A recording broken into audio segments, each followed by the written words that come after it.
এখানে যারা জ্ঞান আছে, হামিদপুর মাদ্রাসায় 42 বছর যিনি হাদিস পড়াছেন, তিনি তার ওয়াজ শুনে ওয়াজে প্রশংসা করেছেন এবং তার কথাবার্তায় যে আসলে সঠিক আলেমদের দিক নির্দেশনা বা যিনি সঠিক খোদাভীরু আলেম তার পরিচয় হিসেবে তিনি তাকে খুব ভালোবাসতেন এবং খুব আর কি সম্মান এবং শ্রদ্ধা করতেন। আর এই জয়নুল আবেদিন বাংলাদেশের সবচেয়ে বড় মাদ্রাসার বড় প্রিন্সিপাল, সবচেয়ে প্রিন্সিপাল বড়, এবং তাকে সরকারিভাবে অনেক লোক সম্মান শ্রদ্ধা করে। কিন্তু আসলে তার ওয়াজ এক জায়গায় ওয়াজ করতে যায় এই হামিদপুর এই মাদ্রাসা যে শরীফউদ্দিন মৌলানাকে যিনি ভালোবাসতেন বা তার ওয়াজ শুনে তার ওয়াজে খুব প্রশংসা করতেন, কিন্তু প্রশংসা কী জন্য? আল্লাহর জন্য। তার কথা আল্লাহ এবং আল্লাহ রসুলের পক্ষ থাকে, স্পিরিট কথা, তার কথার ভিতরে কোনো কাটছাঁট নেই, কোনো ত্রুটি বিচ্যুতি নেই। আর এই জয়নুল আবেদিন ওয়াজ করে তাকে বলছে, ওয়াজ এক জায়গায় তিনি সভাপতি নেন, এক দুয়ার ওয়াজ শুনে বলেছেন যে তুমি এই ওয়াজ কোথায় পেয়েছে, হাদিস কোথায় পেয়েছে, যে তুমি বাংলাদেশের সবচেয়ে বড় একটা প্রিন্সিপাল মাদ্রাসার, তোমার এখানে হাজার হাজার লোক, লক্ষ লক্ষ আলেম, প্রতি বছরই 10-12 হাজার আলেম লেখাপড়া করে পাশ করে যায়, 12,000 13,000। তাহলে এইভাবে এই কত বছর থেকে তোমার লক্ষ লক্ষ ছাত্র, তুমি যদি ভুল হাদিস পড়াও, হাদিস যদি তোমার হাদিসের সম্পর্কে জ্ঞান না থাকে, তাহলে এই ছাত্ররা কী অবস্থা হবে?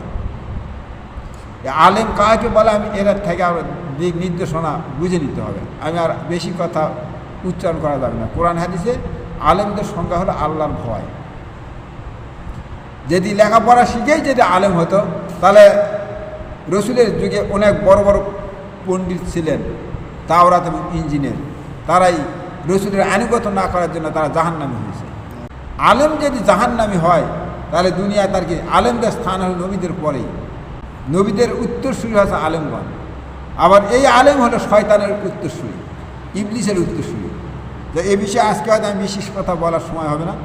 হয়তো এখানে আয়াতের যে শানুল বলা হয়েছে, এখানে তর্জমার পর যতটুকু ব্যাখ্যা সময় সেই পর্যন্ত করার চেষ্টা করে। ওমা তৌফিকিল্লা বিল্লাহি তাওয়াক্কাল ইলাইহি। উনি আল্লাহ পাক বলেছেন, আল্লাহ পাক কোরআনে কী বললেন? ওয়াইজা কিলা লাহুম, যখন তোমাদের বলা হলো, লাহুম তাআলাও, ফিরে এসো, এলা এই দিকে, কোন দিকে? মা আন জালাল্লাহ, যে আল্লাহ পাক যা তোমাদের প্রতি অবতীর্ণ করেছেন কিতাব, এই কিতাবের দিকে ফিরে আসো।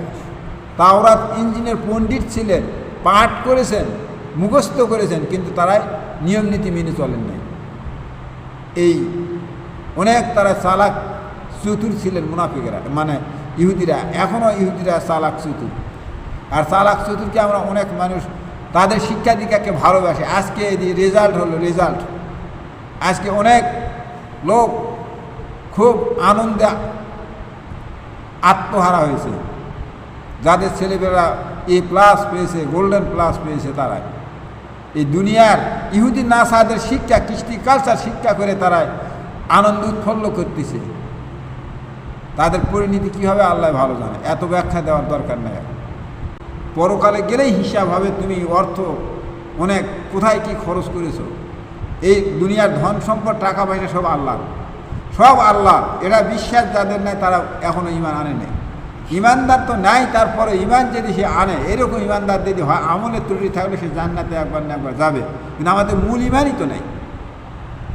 আল্লাহকে মনে করি কি আল্লাহর সম্পদের দেওয়া, এটা মনে করি এটা আমরা দুনিয়ায় এই যেটাকে বলা হয় ইহুদি নাসারারা, নাস্তিকেরা, যেটা বিশ্বাস বস্তুবাদে বিশ্বাসী, জড়বাদে বিশ্বাসী, যারা মুসলমানদের আকীদা আল্লাহ তো আল্লাহর সব দিয়েছেন, আমাদের হাত পা অঙ্গ প্রত্যঙ্গ, আমাদের যৌবন সব কিছু আল্লাহ দিয়েছেন। এই মানুষই, এই জন্য সূরা রুমের মধ্যে বর্ণিত আছে কথা, এই মানুষ যখন শিশু থাকে এই খাদ্য শিশু ধীরে ধীরে বড় হয়, শিশু থাকে আর কি কৈশোরে পৌঁছায়, বালক, তারপরে যৌবনে পদার্পণ করে, এই খাদ্য খায়।